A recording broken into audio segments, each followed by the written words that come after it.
Tippy Tame Damies, Top Cat here, and welcome back to the channel. Today we are looking back at my fire poker build. This was something I started work on last season, and now that we have Solar 3.0 in full flow, I've gone to revisit it, adjust it, and make it as deadly as I can. For this build we are using the Ashen Wags. It's the exotic perk, bring the heat. Fusion grenades now explode on impact and gain increased throw speed. This is pretty much as good as fastball. Grenades also grant grenade energy. So you're chucking grenades and getting grenade energy back. Very, very good. Now the reason I've called this build my fire poker build is because I love running the Ashen Wakes combined with a glaive. My glaive of choice is the Libre's Ruin from the Vow raid. I love this thing, looks cool, hurts people, good fire poker. We've also got the Enigma from the Witch Queen season, and we now have the Nezaric's Whisper, which is of Arc Infinity. So now we've got one of each Infinity. The Glaive is such a great option for just getting in the thick of it. I like chucking down a grenade to create a sunspot, and then you just get down there, stand in there, and just melee the living shit out of things. Very, very fun. It's both great for offensive and defensive, and I would recommend trying to get used to using the shield. Now that it's had the updates to it, you get more energy back from shooting. So before going into an encounter, I'll shoot something so that way you've got a charge there, and that way you know it's safe to just run in there and start meleeing things. Pull up your shield if you require it. The shield is tremendously strong, and you'll be surprised how much you can actually tank with this thing. For our mods, we are running one firepower mod, Ashes to Assets, and a Harmonic Siphon mod. Elemental Charge, Unstoppable Glaive, and Overload rounds for SMG or Autoload of our choice. Another Firepower mod, Concussive Dampener, and the Seasonal Solar and Void Damage Resistance. I am also running a Heal Thyself grenade.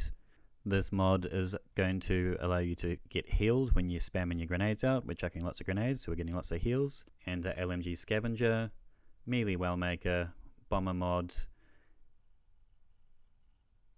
and Molten Overload. This causes disruption. Now with most Bungie mods, they overload and unstop and things like that. The overload ones have always been a little bit glitchy. You need to look at the wording that they use. This causes disruption.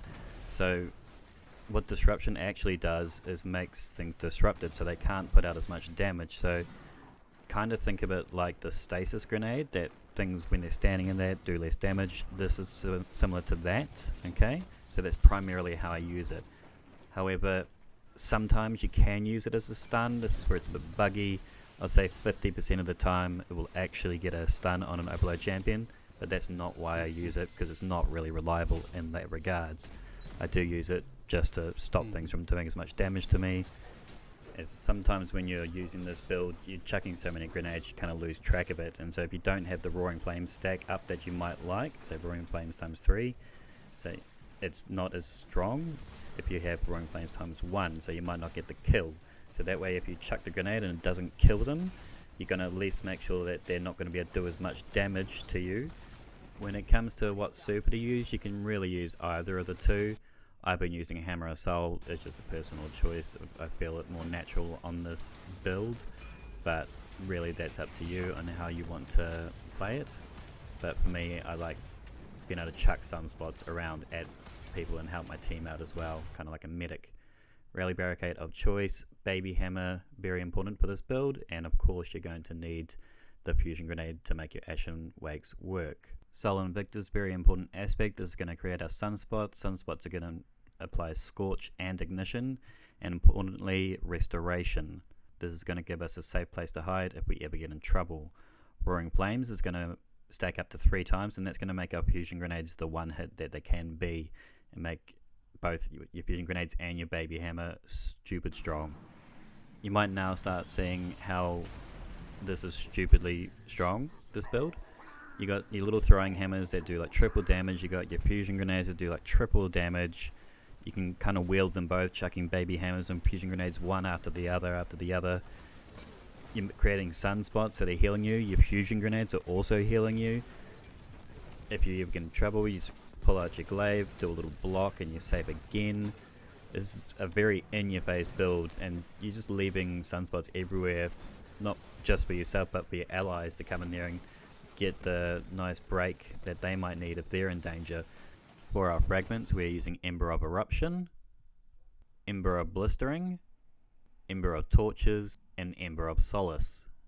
This build is extremely good at just clearing out hordes of ads. I use this in in-game materials such as new dungeon, the raids, other dungeons and other raids. It's great for your nightfalls and everything of the likes as well. This season we've also got LMGs have been getting buffed. I'm using the Grand Overture in this case, but you can use Thunderlord, Heir Apparent, and the Xenophage is also very strong this season. I would highly recommend giving this a crack. Whilst the LMGs are most definitely better, they're not like a be-all and end-all, like kind of like a Galahorn Palmyra combination or something like that. They each have their own utilities. Like I like doing the Carrot Strat, using the Heir Apparent on Rolk, the Grand Overture on something like Lightblade per se. Xeno's great on Volta Glass or Garden of Salvation raids. Thunderlord I use on Scarlet Keep, you know, so they've each got their utility, so it's just about knowing what encounter you're doing and picking the best weapon for it. But the exotic LMGs are definitely better now. I'd recommend giving them a crack. Anyway, my damies, that is the build for today. I hope you give this one a crack. I am in love with it. If you're new, please sub if you enjoyed the content. Smash that like if you did enjoy, and as always, tippy tie my damies, what a tie.